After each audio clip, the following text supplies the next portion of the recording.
I'm Renee Richel, the founder and president of One True Match. I'm here to help you find and cultivate the love of your life. For over a decade, I've dedicated my life to the importance, purpose, and dynamic of human relationships. My team and I are disciplined by faith, love, and integrity to help our clients find the quality relationship they've always dreamt of. Each week, I will be sharing the tools and tips I've learned that have rooted my success as a matchmaker with other leaders around the world.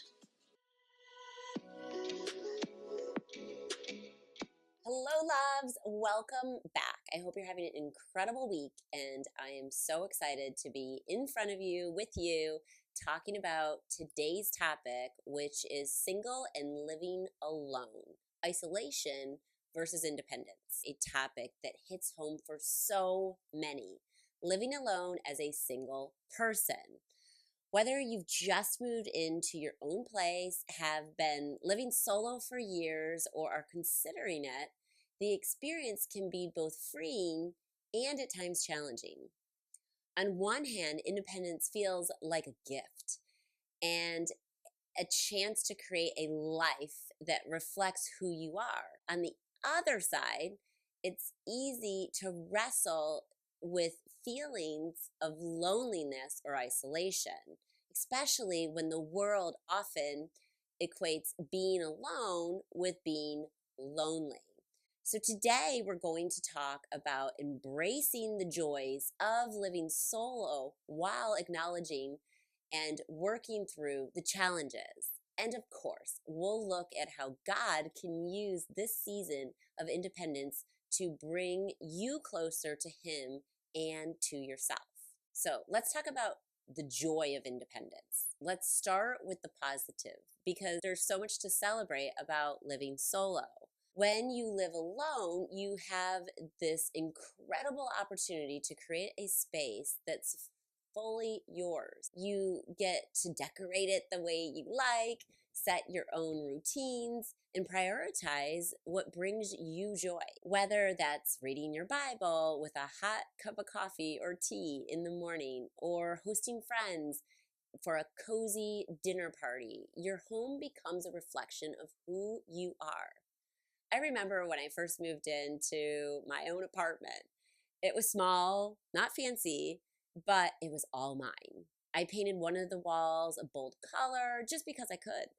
And I spent every evening journaling and praying in quiet time.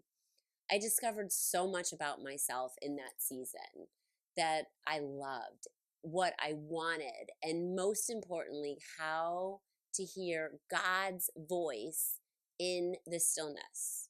So if you're living solo, take some time to make your space feel like home. Hang up scriptures or artwork that inspire you, light candles, play your favorite worship music, and create a routine that nurtures your soul.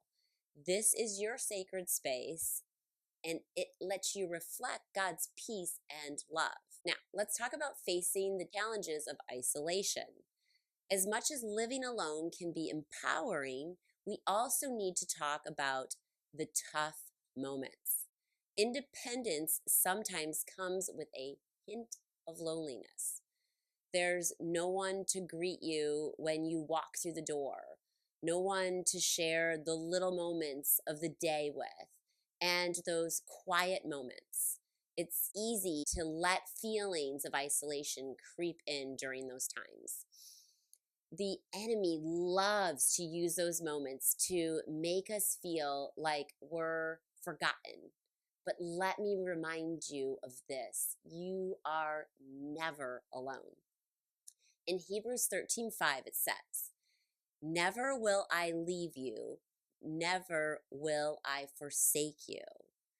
Even in the quietest, loneliest moments, God is with you. He sees you. He knows you. He loves you so unbelievably deeply. There are nights when I would sit on my couch and feel the weight of the silence. Over time, I began to realize, even in those moments where God was inviting me into a deeper relationship with Him, that I wasn't alone. I would open my Bible and just talk to him like a friend and found comfort in his presence. Let's talk about building a full abundance and God-centered life. Living solo doesn't mean living isolated. You can build a life that feels complete and abundant by being intentional about connection and community. Cultivate friendships. Make time to invest in friendships that bring you joy and point you to Christ. Host a game night, start a Bible study, or meet a friend for coffee. Serve others. One of the best ways to combat feelings of isolation is to serve. Whether it's volunteering at the church, mentoring someone young, or helping a neighbor, serving helps shift your focus outward and reminds us of the beauty of community. Find hobbies you love. Explore the things that bring you happiness. Whether it's baking or painting or hiking or exercising, learning a new skill, doing what you love fills your life with purpose and joy. The truth of living alone is more than just a logical arrangement. It is a season where God can do deep work in your heart.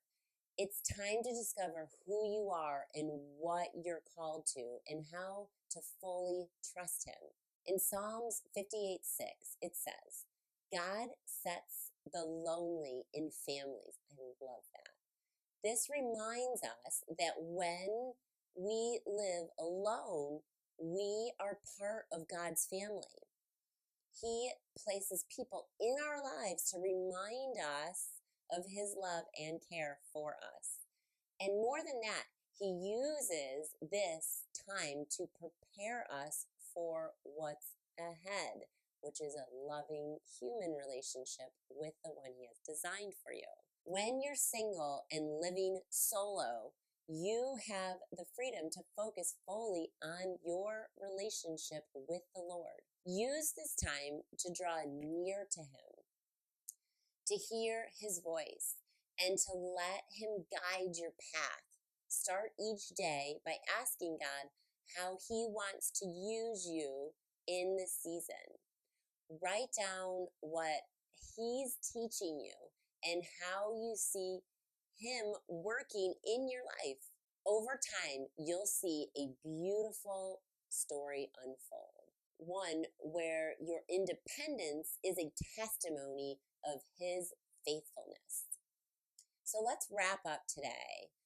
In conclusion, living alone as a single person can be a beautiful transformational experience. Yes, there will be challenges, but there will also be so many opportunities to grow, to connect with God, and to build a life that feels full and whole.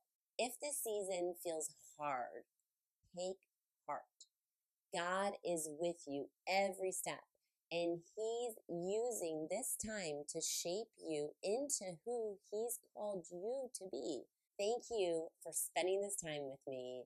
I love having these chats, and I hope this has encouraged you and uplifted you to inspire others and you during this season you're in. Tune in next week. Every Thursday, we have a new podcast that comes out with more information and tips for all. Next week, we are in the season, obviously, of singleness. So we are going to talk about the single season lessons for Jesus' life. I hope you have a blessed week and can't wait for our next chat.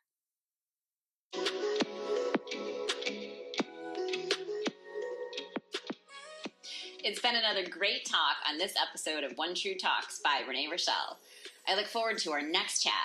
Please write in your questions and comments so I can be sure to talk about whatever it is you want to discuss in our next upcoming episode. Lots of love. God bless. XOXO.